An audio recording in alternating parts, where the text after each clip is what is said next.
Rasa kehilangan. Saudara-saudara yang terkasih, berbicara tentang masa hidup itu, terbanyak kita persoalkan angka 70 sampai 80. Tapi malam ini kita hanya berbicara bahwa masa hidup kita hanya berlangsung 3 hari. Berpadanan dengan janji Kristus bahwa Dia akan membangun bait Allah yang sudah bertahun-tahun dibangun oleh tangan manusia hanya dalam masa 3 hari. Ini adalah ungkapan Yesus yang cukup spektakuler, menggambarkan bahwa antara manusia dengan Allah jauh perbedaan. Kematian Yesus dengan kematian manusia pun berbeda jauh, termasuk masa hidupnya. Yesus mengatakan akan membangun kehidupan kekal hanya dalam masa 3 hari. Begitu juga yang akan kita renungkan pada malam ini, Bapak Ibu yang terkasih, terkait dengan kemah yang akan dibongkar. Dan ternyata pertanyaan bagi kita, kapan dan bila mana kemah itu dibongkar? Ketika masa hidup kita 3 hari itu sudah usai. Tentu kita bertanya-tanya, masa yang mana yang 3 hari itu? Hari pertama itu adalah hari kemarin. Tidak ada manusia yang tidak punya masa lalu. Tidak ada manusia yang tidak punya hari-hari yang lalu. Tidak ada manusia yang tidak punya kenangan-kenangan masa lalu.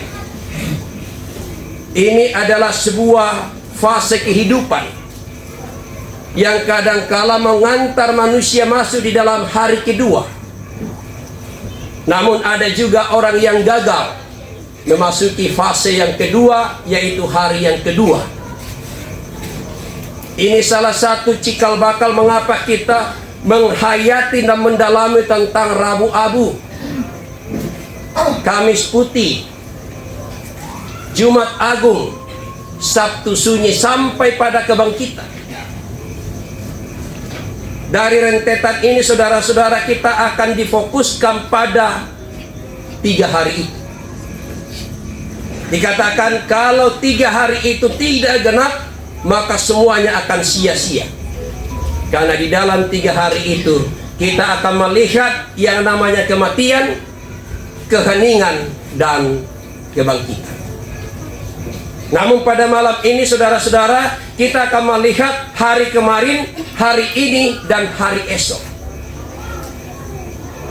Hari esok masih menjadi tanda tanya bagi kebanyakan kita. Apakah kita sampai pada hari esok yang Tuhan janjikan, yang Tuhan amanatkan, yang Tuhan ceritakan kepada kita? Ini tergantung dari kualitas iman kita. Karena itu Yesus berulang-ulang mengatakan kepada murid-murid, janganlah gelisah hatimu, percayalah bahwa aku menyediakan tempat bagi kamu. Di mana aku berada, di situ pun kamu berada. Ini dimaksudkan supaya anak-anak dan rumpun keluarga dalam menghadapi duka cita ini tidak berada di dalam kegelisahan dan ketakutan. Paulus menggambarkan hidup manusia seperti kemah, tidak terlalu mewah. Penggambaran atau analogi Rasul Paulus, dia menggambarkan seperti kemah yang cukup sederhana dan simpel pembuatannya. Ini adalah sesuatu yang sangat filosofis, Bapak Ibu. Manusia yang dikatakan gambar Allah, ciptaan yang berharga dan mulia, tapi begitu mudah dianalogikan Rasul Paulus seperti kemah. Ada apa dengan manusia yang tadinya berharga dan mulia? Digambarkan seperti kemah. Bahwa manusia ini tidak ada zat yang ilahi di dalam dirinya. Tidak ada benih-benih kekekalan. Demikian juga dengan kemah. Bagaimana kita belajar pada yang fana, bahwa tidak ada sesuatu yang kita andalkan di dalam diri kita ini yang menjamin keabadian itu. Karena hidup kita tidak ubahnya dengan kemah. Seperti tenda ini, habis kita berkumpul di sini, datang pemilik tenda, membongkar tenda ini, selesai, dan dibawa ke tempat di mana tempat penyimpanan. Jadi begitu sederhananya hidup kita, saudara-saudara. Karena itu mari kita memanfaatkan, memaknai hidup kita dengan sebaik-baiknya sebelum tiba hari-hari yang begitu memilukan dan menyedihkan yang kita sebut duka cita. Hidup kita adalah hidup yang selalu diwarnai dengan persoalan yang kemarin. Hidup kita selalu diwarnai dengan kondisi yang terjadi saat ini. Dan hidup kita diwarnai oleh janji yang namanya masa depan. Entah kita ke surga atau ke neraka, entah kita bahagia atau menangis terus-menerus. Yang pasti, yang namanya hari esok adalah rahasia. Tidak ada seorang pun yang tahu. Karena itulah Paulus katakan, hidup kita menghadapi masa depan, hari esok, tidak ada seorang pun yang tahu. Maka hidup ini harus dibongkar. Karena tidak tahu siapa yang akan menjadi penjaganya. Siapa yang akan menjadi perawatnya? Siapa yang akan menjadi penanggung jawabnya ketika kemah ini terus dibiarkan tinggal di dalam dunia? Dan di saat kemah ini dibiarkan terus tinggal di dalam dunia, maka dia akan berhadapan dengan yang namanya pergumulan. Itu di dalam ayat 4 bacaan kita tadi. Sebab selama masih diam di dalam kemah ini, kita mengeluh oleh karena beratnya. Duduk tuh. Seandainya orang tua kekasih kita masih ada di rumah sakit, ada di rumah ini, pasti masih mengeluh terus. Sakit perutnya, susah makan, susah minum, mual, dan sebagainya. Allah tidak menghendaki kita berada di dalam penderitaan seperti itu. Tapi mengapa ada penderitaan seperti itu? Tuhan mengizinkan. Apakah kita hanyut dalam penderitaan itu atau pergumulan itu, atau kita mengangkat muka menengadah bahwa Tuhanku lebih besar dari pergumulan, tangisan, dan air mata? Demikian halnya banyak di antara kita bertanya, Pak Pendeta, kalau kita bercerita masalah Taman Eden, dikatakan taman yang penuh bahagia, tidak ada yang kurang di situ. Kenapa Allah masih menempatkan pohon pengetahuan yang baik dan jahat? Itu adalah harapan kita. Sekiranya tidak ada masalah, sekiranya hidup ini jalan tol, tapi Tuhan hadirkan kerikil-kerikil tajam. Tuhan menghadirkan pohon kehidupan di taman itu supaya kita belajar membedakan mana yang dikehendaki Allah dan mana yang bukan kehendak Allah. Karena manusia, betul-betul saudara-saudara yang terkasih, sulit membedakan apa yang seharusnya dikerjakan hari kemarin, hari ini, dan dipersiapkan untuk hari esok. Itu adalah pergumulan Paulus kepada orang-orang Korintus. Karena terlalu sibuk dengan rutinitasnya, seakan-akan dia mau hidup untuk selama-lamanya. Makanya Paulus menghadirkan 3 hari masa hidup manusia itu. Tidak lebih dan tidak kurang. Dan selanjutnya ayat 5 dikatakan, tetapi Allah lah yang justru mempersiapkan kita untuk hal itu, dan yang mengaruniakan roh kepada kita sebagai jaminan segala sesuatu yang telah disediakan bagi kita. Ternyata saudara-saudara, kemah atau tubuh kita yang dibongkar ini sudah ada jaminannya, sudah ada garansinya, sudah ada tiketnya. Dan tiketnya itu tidak perlu menyusahkan hati untuk membeli dengan harga yang mahal. Sebab sekalipun harganya mahal, semuanya telah dibayar lunas oleh Kristus di atas kayu salib. Jadi baik hidup maupun mati, kita adalah milik Tuhan. Dan tidak ada orang yang hidup untuk dirinya sendiri, tidak ada orang yang mati untuk dirinya sendiri. Semuanya itu punya makna, punya pesan bahwa Kristus datang untuk hidup demi untuk orang lain, orang banyak, orang yang percaya.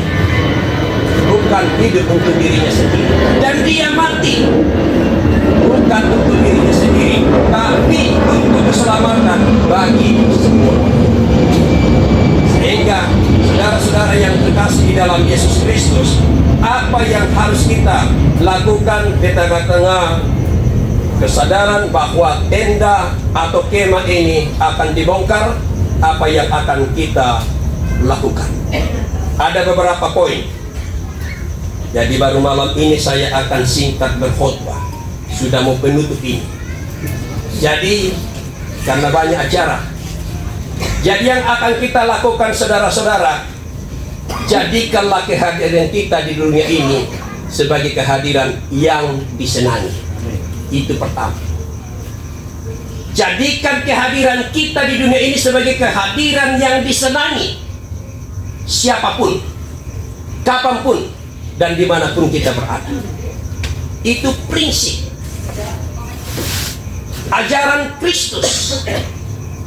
Janganlah kamu menjadi batu sandungan, janganlah kamu menjadi duri. Hendaklah kamu menangis bersama dengan orang yang menangis, berduka bersama dengan orang yang berduka. Yang sering kita maknai membagi duka, tapi salah. Terlalu lata kita katakan terima kasih kepada Bapak Ibu yang sudah datang membagi duka. Maafin Buddha mau tuh duka cita di bala kubanon telet. Tidak tahu berapa persen atau berapa kilo yang menjadi bagian kita setiap ada ibadah penghiburan. Apa susahnya kalau kita katakan terima kasih atas kehadiran kita yang sudah saling menghibur dan menguatkan dan meyakinkan bahwa berharga di mata Tuhan kematian orang yang dikasihi. Titik.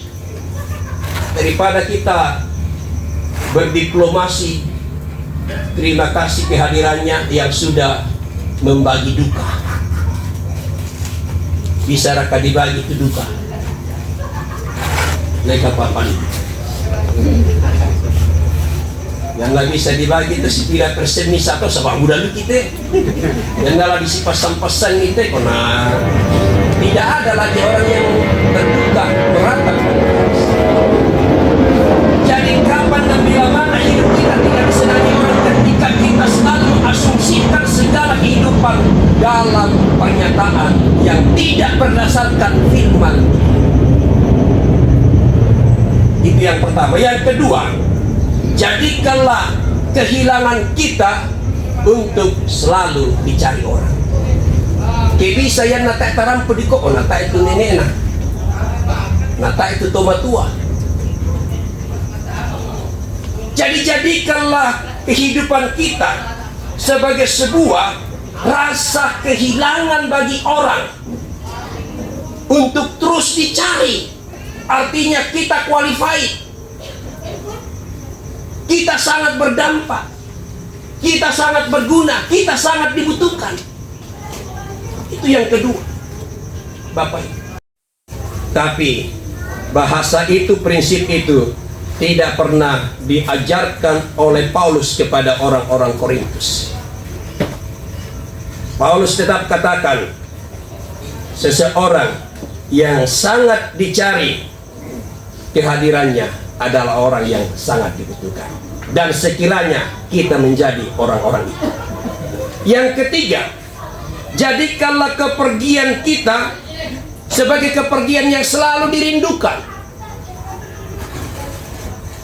selalu diingat, selalu didambakan. Kehidupan ini cukup mahal Bapak Ibu. Sekalipun mahal, tidak butuh uang, hanya butuh sikap, perilaku, dan penghayatan, cara pandang kita untuk menerima segala kenyataan.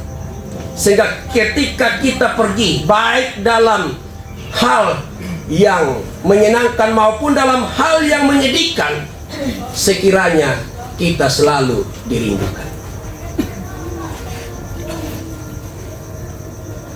Itu yang ketiga. Kemudian yang keempat, sekiranya kematian kita bisa ditangisi orang.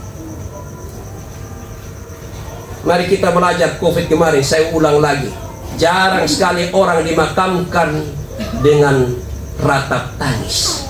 Tapi banyak orang dimakamkan dengan rasa apa? Takut. Takut mengkisi leke, sidaranan. Itulah yang Yeremia katakan akan tiba masanya. Orang-orang yang mati tidak ada seorang pun yang mengapani. Tidak ada orang yang akan memakamkan. Karena itu percayalah bahwa sekalipun dunia bergejolak, Allah tidak akan pernah meninggalkan engkau. Artinya ada-ada saja orang yang diutus Tuhan untuk memakamkan kita, mengapani kita. Itulah yang sudah dilalui oleh Kristus semasa hidupnya di dalam dunia ini. Kristus banyak dia ditolak, tidak terlalu banyak ditangisi. Kecuali perempuan-perempuan Yerusalem yang menangis, tapi Yesus hardik, jangan engkau menangisi aku. Mengapa? Karena dia adalah Tuhan, sedangkan kita ini adalah manusia yang terbatas dan rapuh. Jadi saudara-saudara, sekiranya kita seperti orang tua Bapak Mesak Yusuf Palangi yang kepergiannya sangat dirindukan, ditangisi oleh anak-anak, bahkan kita semua, rumpun keluarga. Tak padanna, jadi kotor ada tuwe matanta. Secara psikologi, orang yang meneteskan air mata ketika dia memikul minimal 7 persoalan. Yang tak pernah tahu ada matan itu tahu, tak pernah berlapis 7 itu masalah yang sedang dipikul itu. Tapi yang tahu ada mata, tidak ada lagi sesuatu yang bisa kita banggakan. Semuanya sudah lunglai, semuanya sudah rapuh. Maka menangislah Yesus. Puncaknya melihat manusia yang betul-betul tidak menjaga dirinya, tidak tahu berjumpa dengan Allah, tidak tahu berterima kasih kepada Allah, sehingga menangislah Yesus karena dosa manusia, karena kematian, karena duka cita, karena kehilangan dan sebagainya. Nah, karena itu pesan yang keempat ini, jadikanlah setiap kematian kita sebagai kematian yang ditangis. Dan yang terakhir, jadikanlah kebaikan kita semasa hidup kita sebagai teladan. Sekiranya itu menjadi catatan yang paling terakhir.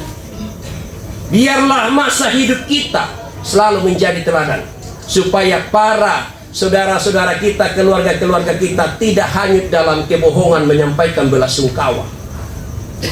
Biasa tuh ya, banyak membawa kerusuhan, membawa kegelisahan, kecemasan, ketakutan dan sebagainya, kita poles menjadi sesuatu yang sangat indah. Jadi hampir-hampir orang yang menyampaikan belasungkawa itu seperti hakim, pemilik surga. Ini catatan bagi yang menyampaikan belasungkawa, supaya ada anak di pajak puduk bang, ya te tomate, tomasan nang liu penan, tomasallo, teladan kami. Ingat, negatifnya di sini Bapak Ibu, bagi anak-anak kita yang masih berusia kecil, pasti dia katakan, oh ternyata semua yang terlihat selama ini semuanya baik. Tapi apakah kita harus mengatakan secara demonstratif? Tentu juga kita harus berhikmat. Pokoknya kita semua manusia yang meninggalkan dunia ini, tidak ada di antara kita yang sempurna. Mungkin banyak kelemahan dan kekurangan. Damu tak pastikan tumambangi supaya tidak menjadi teladan atau presiden buruk untuk kehidupan. Sebab yang terakhir itu Alkitab alamatkan supaya ketiadaan kita, kematian kita, masa yang kita lalui selama ini sekiranya dijadikan teladan. Dan banyak hal yang bisa kita jadikan teladan kepada setiap orang yang sudah mendahului kita. Itu tergantung dari cara pandang kita. Karena itu saudara-saudara yang terkasih, kemah ini akan dibongkar. Karena itu mari kita melalui apa yang firman harapkan kepada kita semua yang masih hidup ini. Sekiranya hidup kita tidak sia-sia, tapi berdampak bagi generasi-generasi kita. Semoga segenap rumpun keluarga tetap dikuatkan, dihibur, dan diyakinkan bahwa sekalipun setiap kita ada kekurangan, tapi keteladanan tetap ada bagi setiap orang yang sudah meninggalkan kita.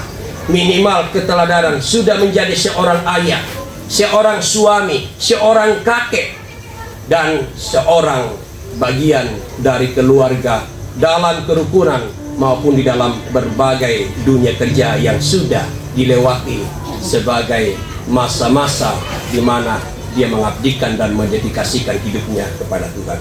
Karena itu mari kita tetap kuat bahwa cepat atau lambat, suka atau tidak suka, kemah ini akan dibongkar. Tapi Tuhan sudah menyediakan tempat yang baru yaitu surga di mana kita akan bersama dengan Allah. Karena itu jangan gelisah hatimu, jangan takut, percayalah Tuhan akan menyertai kita.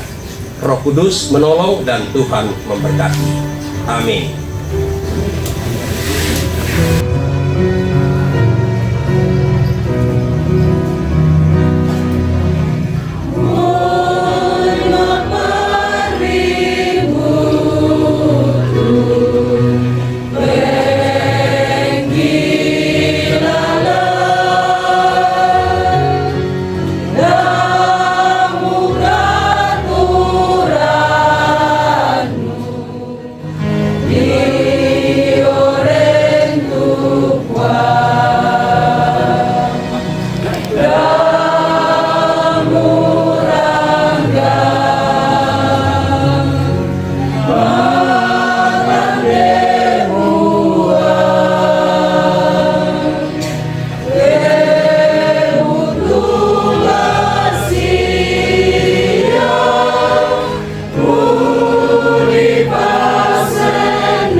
diri, jangan jalan terus.